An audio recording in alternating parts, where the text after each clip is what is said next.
Hello and welcome students, আশা করি তোমরা সকলেই খুব ভালো আছো। জ্ঞানজ্যোতি কোচিং সেন্টারের পক্ষ থেকে তোমাদের সবাইকে অনেকবার স্বাগত।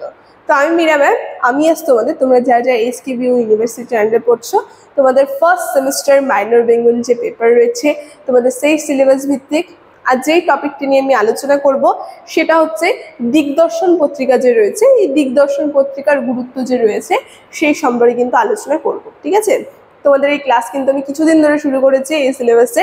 এর আগের ক্লাসে কিন্তু দিগদর্শন পত্রিকা সম্পর্কে আমি আলোচনা করেছি তোমাদের সঙ্গে, সেটা দেখে না থাকলে অবশ্যই একবার দেখে নেবে, তারপর এই ক্লাসটি দেখবে দিগদর্শন পত্রিকার যে গুরুত্ব, তাহলে তোমাদের একদম কনসেপ্টটা ক্লিয়ার হয়ে যাবে। ঠিক আছে, ক্লাসটি শুরু করার পূর্বে তোমাদের সঙ্গে একটা খুবই গুরুত্বপূর্ণ ইনফরমেশন আমি আগে আলোচনা করে দিয়ে যাই। তোমরা যারা ভাবছো আমাদের সঙ্গে এই সেমিস্টারে অনলাইন ক্লাসে বা নোটসের জন্য আমাদের সঙ্গে যোগাযোগ করবে বা যুক্ত হবে, সেই কারণে আমাদের সঙ্গে যোগাযোগ করতে গেলে তোমাদের কি করতে হবে সেটা হচ্ছে, দেখো এখানে দুটি নাম্বার দেওয়া আছে। এই নাম্বার দুটি হচ্ছে আমাদের জ্ঞানজ্যোতি কোচিং সেন্টারের অফিসিয়াল হেল্পলাইন নাম্বার। ঠিক আছে, এই দেখো নিচে দেওয়া রয়েছে। যে কোনো একটি নাম্বারের সঙ্গে যোগাযোগ করে কিন্তু তোমরা আমাদের সঙ্গে যুক্ত হয়ে যেতে পারবে। আর তার সঙ্গে তোমাদের এই সেমিস্টার কোর্সটি কি রাখা হয়েছে সেটা নিয়ে আমি আলোচনা করে দিচ্ছি। এসকেবিইউ ইউনিভার্সিটির আন্ডারে যারা রয়েছে তাদের ফার্স্ট সেমের কোর্সটি কিন্তু রাখা হচ্ছে 599। ঠিক আছে, যারা ভাবছো আমাদের সঙ্গে যোগাযোগ করবে খুব তাড়াতাড়ি এই নাম্বার দুটির মধ্যে যে কোনো একটি নাম্বারের সঙ্গে যোগাযোগ করে আমাদের সঙ্গে যুক্ত হয়ে যাবে। ঠিক আছে, ক্লাসের আলোচনা তাহলে আমি চলে যাচ্ছি। দেখো, প্রথমে বলেছি আজকের আমার আলোচনার বিষয় হচ্ছে দিগদর্শন পত্রিকার গুরুত্ব। কি বলছে, এই দিগদর্শন পত্রিকার বাংলা গদ্য সাহিত্য বিকাশের গুরুত্ব কতটা রয়েছে সেই সম্পর্কে আলোচনা। কি বলা হচ্ছে, দিগদর্শন পত্রিকা বাংলা সাহিত্যের ইতিহাসে একটি গুরুত্বপূর্ণ স্থান অধিকার করে আছে। এটি ছিল বাংলা ভাষায় প্রকাশিত প্রথম সাময়িক পত্রিকা। প্রথমে বলেছি, এর আগের দিন যখন ক্লাসের আলোচনা করেছি তখন আমি বলেছিলাম বাংলা ভাষায় প্রথম সাময়িক পত্রিকা নামটি ছিল দিগদর্শন পত্রিকা, যেটা প্রথম কিন্তু প্রকাশ হয়েছিল একটা সাময়িক পত্রিকা। ঠিক আছে, এই পত্রিকাটি কেবল একটি সাময়িক পত্রিকা ছিল না, বরং এর মাধ্যমে বাংলা গদ্য সাহিত্যের বিকাশ ও আধুনিক বাংলা সাহিত্যের ভিত্তি স্থাপন হয়েছিল। ঠিক আছে, আমরা শুধুমাত্র বলবো যে এটা একটা সাময়িক পত্রিকা তা নয়, এর মাধ্যমে বাংলা গদ্য সাহিত্যের বিকাশ এবং আধুনিক বাংলা সাহিত্যের ভিত্তি কিন্তু স্থাপন হয়েছিল এই দিগদর্শন পত্রিকার মাধ্যমে। কি বলা হয়েছে, নিচে বলা হচ্ছে নিচে কয়েকটি গুরুত্বপূর্ণ যে গুরুত্ব রয়েছে সেই টপিক নিয়ে আলোচনা করছি।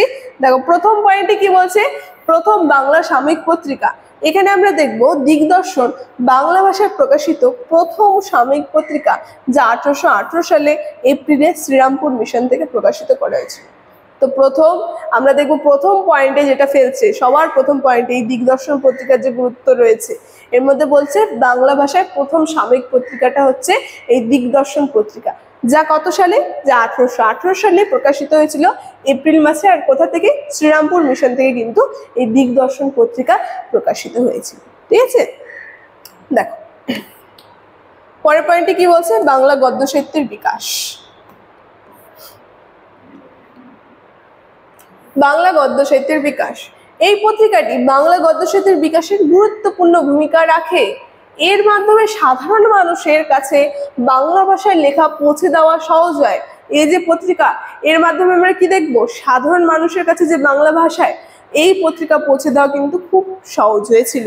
কি বলেছে, শিক্ষামূলক বিষয়, দিগদর্শনে ভূগোল, কৃষিবিদ্যা, তার সঙ্গে প্রাণীবিদ্যা, পদার্থবিদ্যা, ইতিহাস, বিভিন্ন আবিষ্কারের ওপর নিবদ্ধ প্রকাশিত হতো।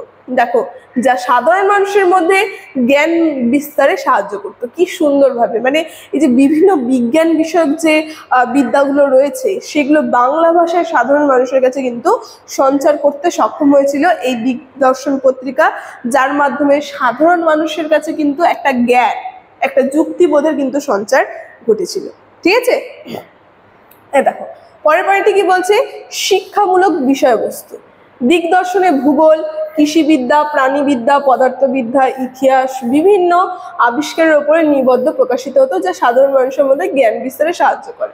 মানে শিক্ষামূলক বিষয়বস্তু, মানে কি কি বিষয়গুলো এই দিগদর্শন পত্রিকা আলোচনা হতো। দেখো, এই যে দিগদর্শন পত্রিকা, একটা পত্রিকার মধ্যে বিজ্ঞানের বিভিন্ন বিষয় নিয়ে আলোচনা করত, যেমন ভূগোল রয়েছে, কৃষিবিদ্যা রয়েছে, প্রাণীবিদ্যা, পদার্থবিদ্যা, ইতিহাস, যা থেকে মানুষের মধ্যে একটা জ্ঞানের সঞ্চার হতে কিন্তু শুরু করলো। ঠিক আছে, পরের পয়েন্টে কি বলছে সেটাও দেখে নিই আমরা।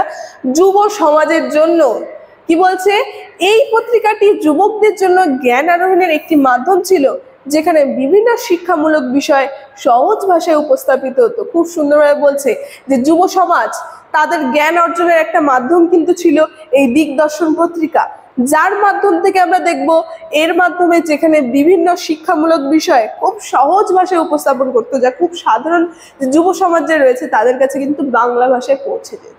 ঠিক আছে, সাহিত্যিক গুরুত্ব কি বলছে পরের পয়েন্টে, সাহিত্যিক গুরুত্বের মধ্যে বলছে যে দিগদর্শন বাংলা সাহিত্যের একটি গুরুত্বপূর্ণ উপাদান, যা বাংলা সাহিত্যকে আধুনিকতার পথে কিন্তু এগিয়ে নিয়ে গিয়েছিল। আমরা দেখবো সাহিত্য ক্ষেত্রে কতটা গুরুত্ব ছিল এই দিগদর্শন, বাংলা সাহিত্যের একটি গুরুত্বপূর্ণ কিন্তু অবদান ছিল, যা বাংলা সাহিত্যকে আধুনিক পথ যে রয়েছে সে আধুনিক পথে কিন্তু প্রেরণ করেছিল এই দিগদর্শন পত্রিকা।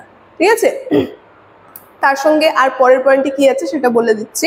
পরের পয়েন্টে দেখো কি বলছে, লাস্ট পয়েন্ট যে রয়েছে এখানে বলছে সংবাদপত্রের ভিত্তি, সংবাদপত্রের দিকে কতটা গুরুত্ব ছিল এটা আমরা দেখে নিই। বলছে দিগদর্শন বাংলা সংবাদ, বলা হচ্ছে দিগদর্শন বাংলা সংবাদপত্র এবং সাময়িক পত্রের একটি ভিত্তি স্থাপন করে, যা পরবর্তী বাংলা সাহিত্যে ও সাংবাদিকতার বিকাশে সহায়তা করে। মানে এই যে দিগদর্শন পত্রিকা, যে একটা সংবাদপত্র, তার পাশাপাশি একটা সাময়িক পত্রের ভিত্তি কিন্তু স্থাপন করেছিল, যা পরবর্তীকালে বাংলা সাংবাদিকতা যে রয়েছে সেই সাংবাদিকতা বা সেই সাময়িক পত্রের ক্ষেত্রে কিন্তু একটা সুদৃঢ় ভিত্তি স্থাপন করেছিল বাংলা গদ্য সাহিত্য বিকাশে।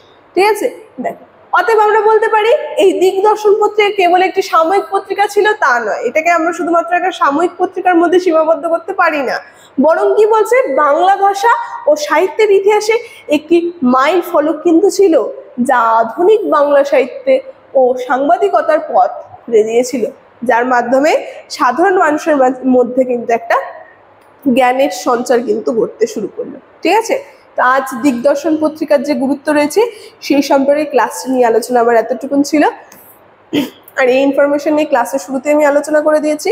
তো আজকের আলোচনা আমি এখানেই রাখছি। ভিডিওটি শুরু থেকে শেষ অবধি দেখার জন্য থ্যাংক ইউ।